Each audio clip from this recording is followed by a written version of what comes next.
Bonjour à tous, bienvenue sur Contre-pied, l'émission qui prend le contre-pied des éléments de langage de l'actualité. Alors, cette fois-ci, nous allons analyser un mot qui est très souvent employé et qui d'ailleurs a été utilisé à de nombreuses reprises cette année, à la fois pour les législatives de 2024, donc de juin, et les élections présidentielles américaines à propos de Donald Trump, c'est le mot de populisme et de populistes, bien sûr, qui sont les gens faisant acte de populisme.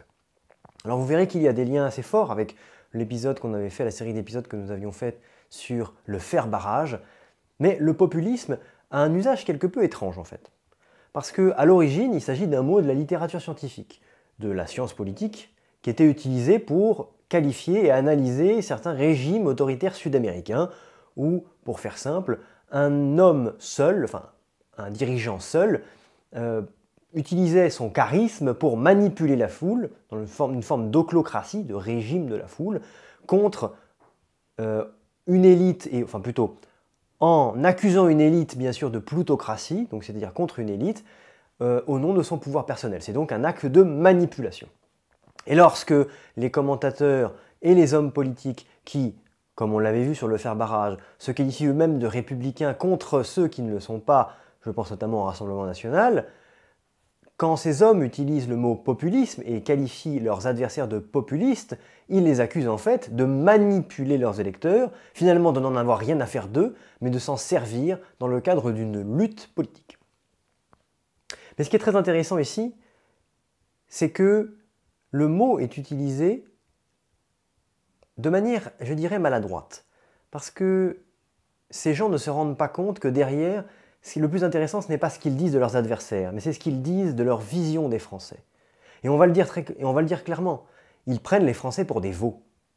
Parce que si l'électorat, prenons celui du Rassemblement national, mais aussi l'électorat de Trump, peut être manipulable aussi facilement par un homme ou par un groupe d'hommes, c'est parce qu'ils sont idiots, parce qu'ils sont stupides.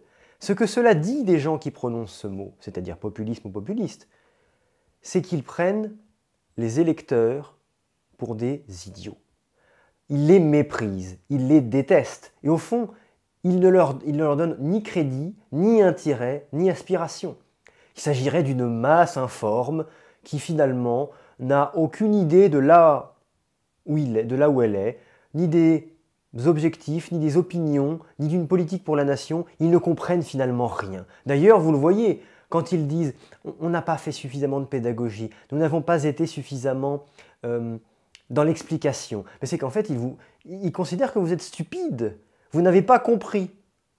Alors que eux ont très bien compris ce qu'ils veulent, mais vous n'avez pas compris, vous êtes un idiot. Et c'est cela que cela renvoie. Je dirais même plus qu'en fait, ils se moquent des Français, et ils se moquent de certains Français notamment issus des classes populaires, c'est-à-dire les ouvriers, employés, petits commerçants, petits artisans. Vous savez, ces gens qui étaient qualifiés par François Hollande de sans-dents, les bouseux, les pouilleux, les pull-à-sueurs, ces gens qu'ils méprisent et qu'ils regardent de haut, ils se moquent d'eux, mais ils se moquent d'eux à double titre. Et en fait, les deux titres sont très intéressants. Ils se moquent d'eux d'abord parce qu'ils les raillent, ils se rient d'eux, ils les considèrent comme des moins que rien, des ratés. Et donc ça les fait beaucoup rire. Évidemment en privé, ils le disent nettement moins en public.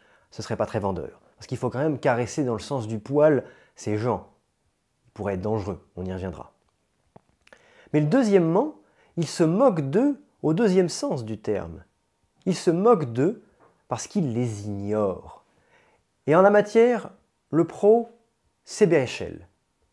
Le philosophe autoproclamé de la Ve République, dans un entretien du 25 mars 2019, à l'Écho, avait dit de manière très lapidaire tout ce qui résume leur pensée des classes populaires, et en fait d'une majorité de Français, notamment de celles qui votent Rassemblement national.